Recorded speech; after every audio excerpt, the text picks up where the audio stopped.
Simple Tales presents The Magic Mortar, a Japanese folktale. Have you ever wished that your troubles could disappear with a single turn of a wheel? Have you ever dreamed that food would never run out, that work would become easy, and that happiness could be created whenever you needed it? The old storytellers of Japan warn that such wishes are more dangerous than they appear. This is the story of the Magic Mortar.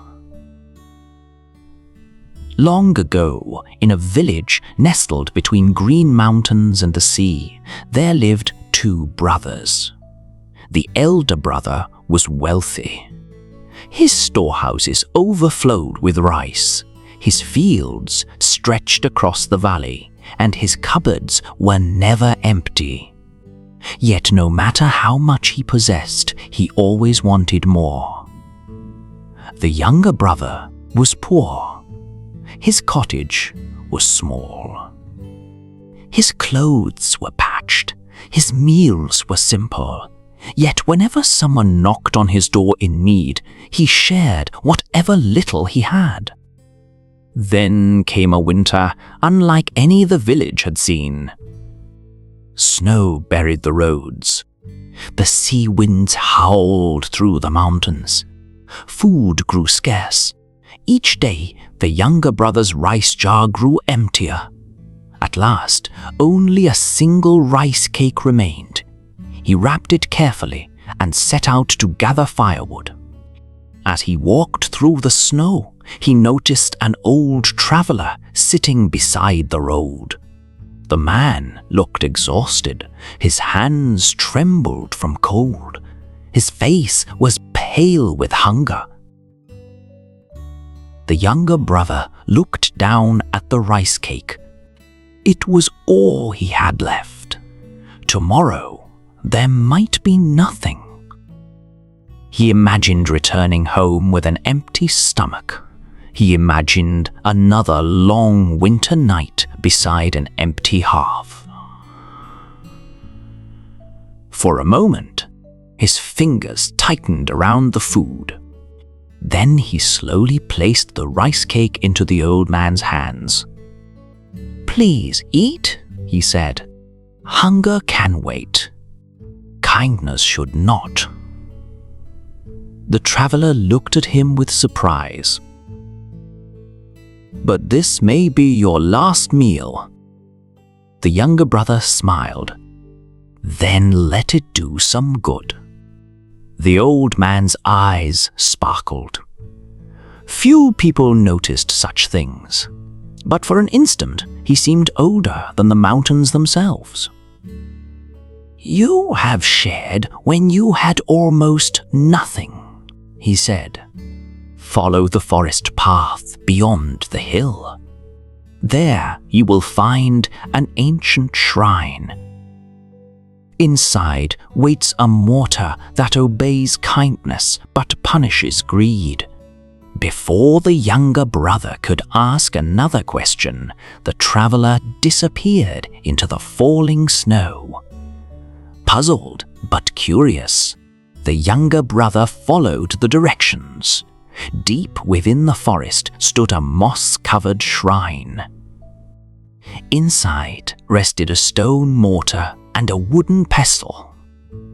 Along the rim were carved two simple instructions. Turn right to receive. Turn left to stop. The younger brother carried them home. That evening, he placed the pestle into the mortar and turned it gently to the right. At once, white rice began pouring from the stone.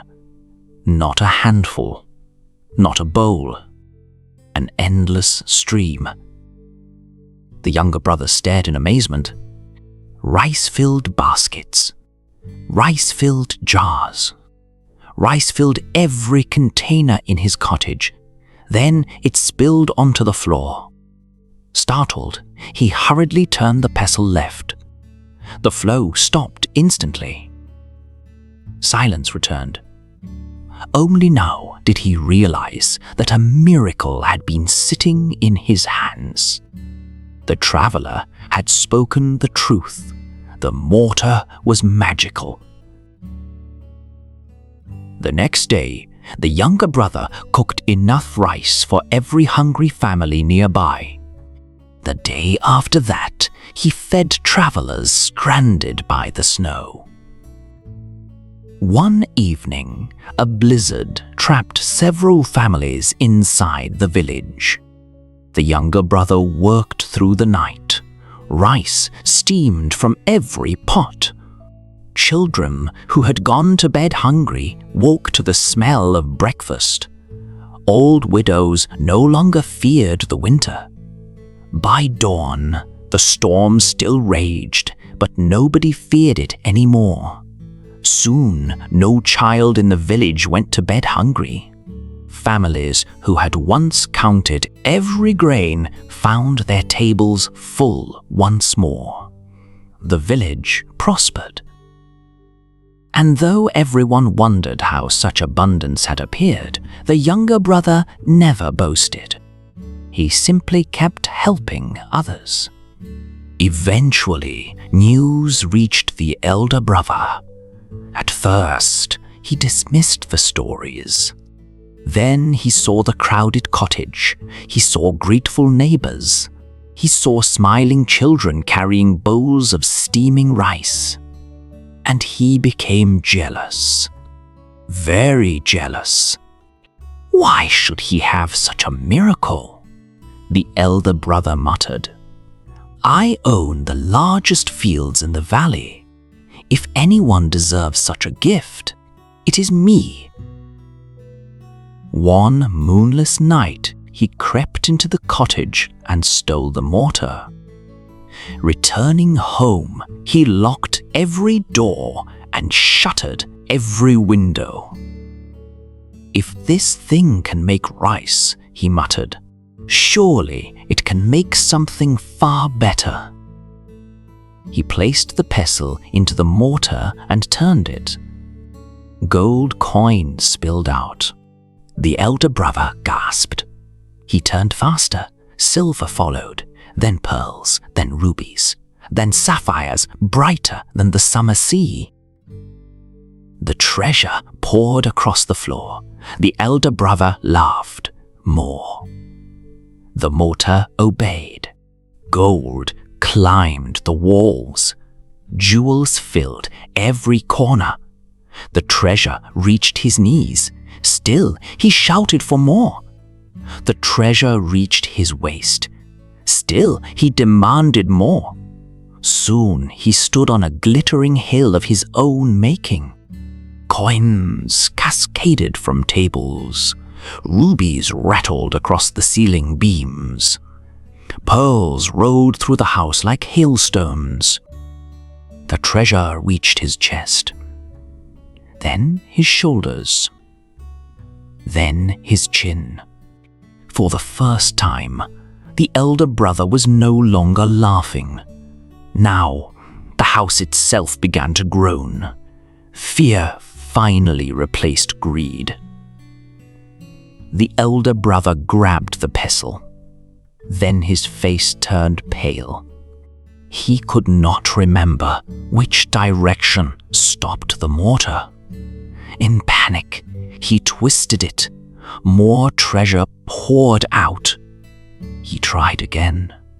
The flow only increased. The walls cracked. The windows burst outward. Gold and jewels flooded into the village square. The house collapsed beneath the weight. When the chaos finally ended, the elder brother sat atop a mountain of treasure. His clothes were torn. His hands trembled. Around him lay more wealth than he could spend in 100 lifetimes. Yet he had never felt poorer. The younger brother soon arrived. Using the proper command, he silenced the mortar. At last, everything became still. The elder brother stared at the mountain of gold. All his life he had believed that happiness waited on the far side of more. More land, more rice, more money, more treasure. Yet, every time he gained something, the hunger inside him only grew larger. For the first time, he understood something terrible. The mortar had given him exactly what he wanted: more. That single word had ruled his entire life. The mortar had not nearly destroyed him. It had simply revealed what was already there. Ashamed, he lowered his head. "I had everything," he said quietly. And still, it was not enough. The younger brother placed a hand on his shoulder. Then he forgave him. The mortar returned to the cottage where it belonged. There it continued helping the village for many years. And whenever strangers asked why that village never seemed to suffer from hunger, the people would smile and tell an old story.